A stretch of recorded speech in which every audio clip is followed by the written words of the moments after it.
மத்தேயு எழுதிய நற்செய்தி அதிகாரம் 16 இறை வசனங்கள் 13 முதல் 19 முடிய. இயேசு பிலிப்பு செசரியா பகுதிக்கு சென்றார். அவர் தம் சீடரை நோக்கி, மானிட மகன் யார் என்று மக்கள் சொல்கிறார்கள் என்று கேட்டார். அதற்கு அவர்கள், சிலர் திருமுழுக்கு யோவான் எனவும், வேறு சிலர் எலியா எனவும், மற்றும் சிலர் எரேமியா அல்லது பிற இறைவாக்கினருள் ஒருவர் என்றும் சொல்கின்றனர் என்றார்கள்.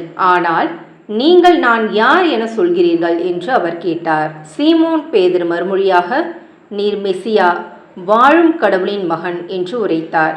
அதற்கு இயேசு, யோனாவின் மகனான சீமோனே, நீ பேறு பெற்றவன். ஏனெனில் எந்த மனிதரும் இதை உனக்கு வெளிப்படுத்தவில்லை, மாறாக விண்ணகத்தில் உள்ள என் தந்தையை வெளிப்படுத்தியுள்ளார். எனவே நான் உனக்கு கூறுகிறேன், உன் பெயர் பேதுரு. இந்த பாறையின் மேல் என் திருச்சபையை கட்டுவேன். பாதாளத்தின் வாயில்கள் அதன் மேல் வெற்றி கொள்ளா. விண்ணரசின் திறவுகோல்களை நான் உன்னிடம் தருவேன். மண்ணுலகில் நீ தடை செய்வது விண்ணுலகிலும் தடை செய்யப்படும். மண்ணுலகில் நீ அனுமதிப்பது விண்ணுலகிலும் அனுமதிக்கப்படும் என்றார். இது கிறிஸ்துவின் நற்செய்தி. கிறிஸ்துவே உமக்கு புகழ்.